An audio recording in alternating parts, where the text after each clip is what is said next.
सत्याग्रह आंदोलन और पटेल। सारा संसार एक बार फिर विश्व युद्ध की आग में झुलस गया और भारी तबाही के बाद इंग्लैंड एवं उसके सहयोगियों ने जब विजय प्राप्त की तो तब ब्रिटिश सरकार ने शिमला में भारत के प्रतिनिधियों की बैठक बुलाई। परंतु इस बैठक में उसने वल्लभ भाई एवं गांधी जी समेत दूसरे नेताओं को टालमटोल करके बात को टालने का प्रयास ही नहीं किया, बल्कि सांप्रदायिकता की आड़ में प्रत्यक्ष में भारत का शुभचिंतक जबकि अप्रत्यक्ष में भारतीयों के हितों पर कुठाराघात करने की तरह तरह के हथकंडे अपनाए। इससे कांग्रेस सत्ते में आ गई और उन्होंने आंदोलन करने की घोषणा कर दी। परिणाम स्वरूप सत्याग्रह आंदोलन शुरू हो गया। वल्लभ भाई ने जगह जगह जाकर अंग्रेज सरकार के कुकृत्य की जानकारी जनता को देते हुए उन्हें आंदोलन के बारे में बताया। देश के कई भागों में उन्होंने भाषण देते हुए राष्ट्र चेतना जगाने का प्रयास किया एवं भारतीय जनता में एक नए जोश का संचार करते हुए कहते थे, राष्ट्र चेतना को संसार की कोई ताकत दबा नहीं सकती है क्या? अंग्रेज सरकार का कथन है कि यदि वे चले गए तो हमारा क्या हश्र होगा? यह एक मूर्खतापूर्ण एवं विचित्र प्रश्न है। यह एक ऐसा प्रश्न प्रतीत होता है कि जैसे कोई चौकीदार अपने मालिक से कहे कि यदि वह चला गया तो उसके मालिक का क्या होगा। इसका यही उत्तर है कि अपनी समस्याओं से हम स्वयं निपट लेंगे, चाहे वो सामाजिक समस्याएं हो या राष्ट्र। तुम अपना रास्ता देखो, हम या तो दूसरा चौकीदार रख लेंगे या खुद ही अपनी रखवाली कर लेंगे। पूरा देश अंग्रेज सरकार की मनमानी के खिलाफ खड़ा हो गया और सत्याग्रह के लपटों में सरकार ने जब देखा कि उसका सिंहासन हिल उठा है तो सरकार ने वल्लभ भाई समेत कांग्रेस के सभी बड़ी नेताओं को जेलों में ठूस दिया। पर वल्लभ भाई के खराब स्वास्थ्य के चलते जल्दी ही उन्हें रिहा कर दिया गया। जेल से बाहर आने के बाद उनकी राजनीतिक गतिविधियां पूर्व की भांति चलने लगी। मार्च सन 1942 में क्रिप्स को भारत भेजा गया। उसने ब्रिटिश सरकार के प्रस्तावों की जानकारी सरदार वल्लभ भाई एवं उनके सहयोगियों को दी। प्रस्ताव में कहा गया था कि यथाशीघ्र भारत को औपनिवेशिक राज्य का दर्जा मिल जाएगा। सभी दलों के सहयोग से संविधान परिषद का गठन किया जाएगा। प्रांतों की जनसंख्या के आधार पर वहां के प्रतिनिधियों को संविधान परिषद में रखा जाएगा।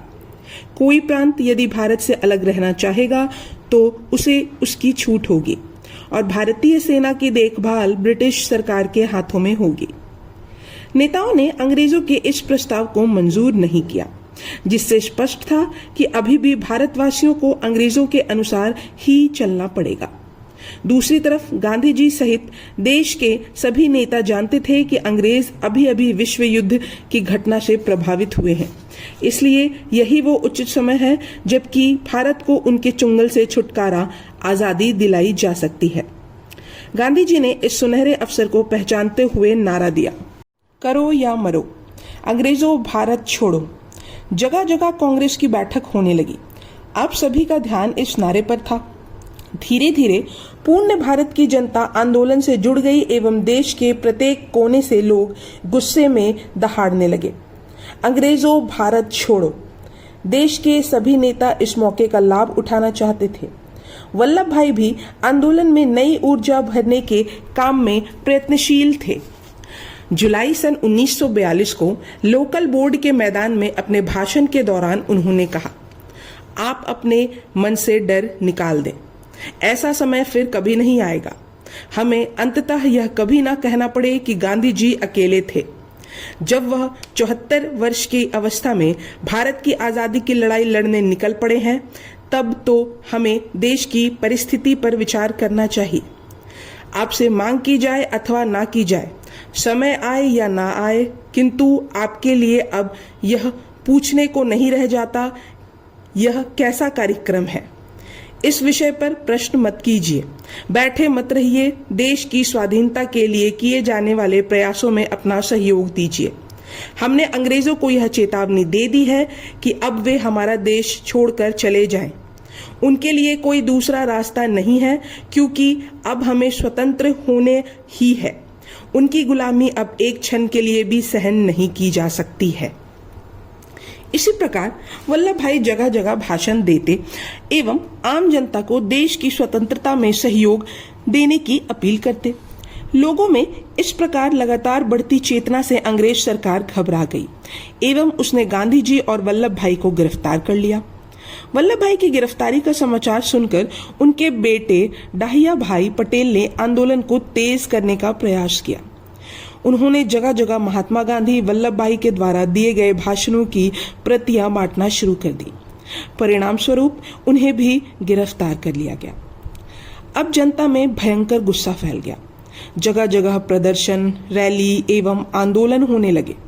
सरकार ने अन्य नेताओं को भी धर पकड़ शुरू कर दी। लगभग 15,000 आंदोलन करने वालों को कैद कर लिया गया। जेलें कम पड़ गई, पर आंदोलन की तेजी एवं भारतीय जनमानस में जोश बढ़ता चला गया। इससे अंग्रेज सरकार की हताशा बढ़ती जा रही थी। अब अंग्रेजों ने हिंसा का सहारा लिया। हजारों लोगों को मारा जाने लगा एवं इससे भी कहीं अधिक संख्या घायलों की रही। सरकार ने बूढ़ों को, महिलाओं को एवं बच्चों को भी नहीं छोड़ा, पर आंदोलन पर इसका कोई फर्क नहीं पड़ा। इस आंदोलन में छात्र, छात्राएं, वकील, व्यापारी, शिक्षक एवं मजदूर सभी कूद पड़े थे। रेल कर्मचारी काम पर नहीं गए। डाकियों ने हड़ताल कर दी। अध्यापकों ने विद्यालय जाना बंद कर दिया। जून 1945 में वल्लभ भाई को जेल से छोड़ दिया गया। करीब इसी समय महात्मा गांधी को भी जेल से रिहा कर दिया गया। जब वल्लभ भाई को यह शुभ समाचार मिला, तब देश में आंदोलन की तेजी को देखते हुए एवं गांधी जी की रिहाई को केंद्र में रखते हुए उन्होंने कहा, ऐसा लगता है कि आजादी अब अगले ही क्षण आने वाली है। सरदार पटेल एक बार संत विनोबा जी के आश्रम में गए, जहां उन्हें भोजन भी ग्रहण करना था। आश्रम की रसोई में उत्तर भारत के किसी गांव से आया कोई साधक भोजन व्यवस्था में जुड़ा था।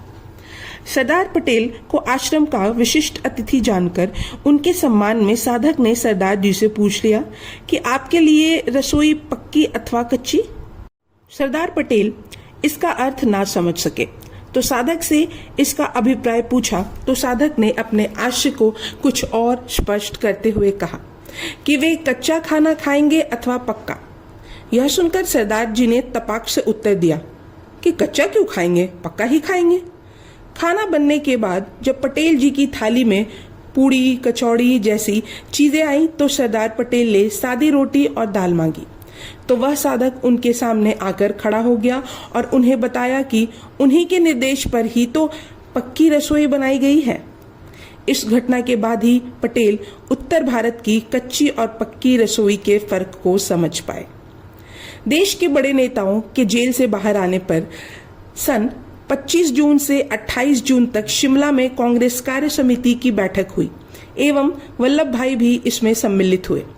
कांग्रेस तथा मुस्लिम लीग के मतभेदों पर एक राय बनाने के लिए विस्तार से चर्चा तो हुई, पर कोई खास लाभ नहीं मिल सका। उसी समय एक महत्वपूर्ण घटना घटित हुई। नौसेना में भारतीय सैनिकों के साथ पक्षपात होता था। ब्रिटिश सैनिकों के सामने उनकी अपेक्षा की जाती थी। परिणाम स्वरूप सैनिकों ने सरकार के विरुद्ध विद्रोह कर दिया। इससे अंग्रेज घबरा गए और उन्होंने वल्लभ भाई से मामले पर हस्तक्षेप करते हुए मदद के लिए प्रार्थना की। वल्लभ भाई ने विद्रोहियों को समझा बुझाकर शांत कर दिया।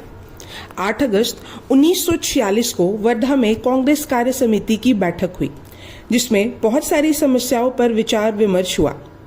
तभी अंग्रेज सरकार ने समिति को अंतरिम सरकार के गठन के लिए न्योता दिया। कार्य समिति द्वारा जवाहरलाल नेहरू को यह काम सौंपा गया। वल्लभ भाई एवं डॉक्टर राजेंद्र प्रसाद उप समिति के सदस्य बन गए। वल्लभ भाई को गृह मंत्रालय के साथ सूचना एवं आकाशवाणी मंत्रालय दिया गया। सरदार पटेल को गृह मंत्रालय के साथ सूचना एवं आकाशवाणी मंत्रालय क्यों दिया गया है, क्या आप जानते हैं? वे एक सक्षम नेता हैं, इसलिए। आप भी बड़े भोले हैं जिन्ना साहब, निजाम ने चुटकी बजाते हुए कहा। अंतरिम सरकार में उनकी भूमिका का मतलब है कि वे मदारी होंगे और तुम उनके इशारे बंदर बन के नाचोगे। आप यह क्या कह रहे हैं? मैं सच कह रहा हूँ। अंतरिम सरकार में मुसलमानों तथा मुस्लिम लीग को हाशिए पर पटक दिया गया है और इसका मतलब है कि सियासत में अब कांग्रेस का ही तूती बोलेगी। ऐसा मैं कभी नहीं होने दूंगा। तो तुम क्या करोगे? मैं जो करूंगा उसकी तो आप कल्पना भी नहीं कर सकते। निजाम के साथ अपनी उस गुप्त बैठक को हैदराबाद हाउस में बीच में ही छोड़कर उठ खड़े हुए थे जिन्ना, और यही उसी का ही परिणाम है कि 16 अगस्त सन 1946 को मुस्लिम लीग ने प्रत्यक्ष कार्य दिवस के रूप में मनाते हुए देश भर में हिंसा फैला दी। उस दिन काफी मात्रा में हत्या, बलात्कार और लूटपाट की घटनाएं हुई। देश में भड़के दंगों को शांत करने के लिए गांधी जी उपवास पर बैठ गए। वल्लभ भाई ने तमाम स्थितियों का अध्ययन करने पर पाया कि इस घृणित घटना के पीछे निजाम का हाथ है। उन्होंने शांति बहाल करने के लिए अपने भाषणों के दौरान उनका स्पष्ट जिक्र भी किया, जिसमें कुछ नेता उनसे नाराज हो गए। अक्टूबर माह के शुरू में पश्चिम बंगाल के नोआखली जिले में 300 हिंदुओं की बर्बरतापूर्वक हत्या कर दी गई। औरतों के साथ बलात्कार किया गया एवं कई हिंदुओं को बलपूर्वक धर्म परिवर्तन करवा दिया गया। बिहार के हिंदुओं समेत देश के कई भागों में इसका जवाब इसी प्रकार दिया गया। नवंबर के महीने में हिंसा पूर्व उत्तर प्रदेश तक पहुंच गई। यह इस बात का महत्वपूर्ण संकेत था कि सत्ता परिवर्तन पूरे भारत में एक साथ नहीं हो पाएगा, क्योंकि मुस्लिम लीग, जिसके संयोजक मोहम्मद अली जिन्ना थे, कि केवल एक मांग मुसलमानों के लिए एक अलग राज्य की थी, जिसमें कई महत्वपूर्ण इलाके शामिल थे। 1946 के अंत तक पटेल जी इस नतीजे पर पहुंच चुके थे कि अब भारत का बंटवारा होने से कोई नहीं रोक सकता। इस दौरान अंग्रेज सरकार के समक्ष जिन्ना ने अपनी नई मांगे रखी। कलकत्ता को 6 महीने के लिए 2 सरकारों से शासित किया जाए। ऐसा 6 घंटों के लिए भी नहीं किया जाएगा, पटेल का जवाब था। जिन्ना ने जब पश्चिमी पाकिस्तान को पूर्वी पाकिस्तान से जोड़ने के लिए 800 मील लंबा रास्ता मांगा, तो पटेल ने अपनी प्रतिक्रिया देते हुए कहा, इस बेतुके प्रस्ताव पर तो गौर भी नहीं किया जा सकता। यह भाग यहीं समाप्त होता है। अब हम अगले भाग में जानेंगे आज़ादी के पथ पर पटेल।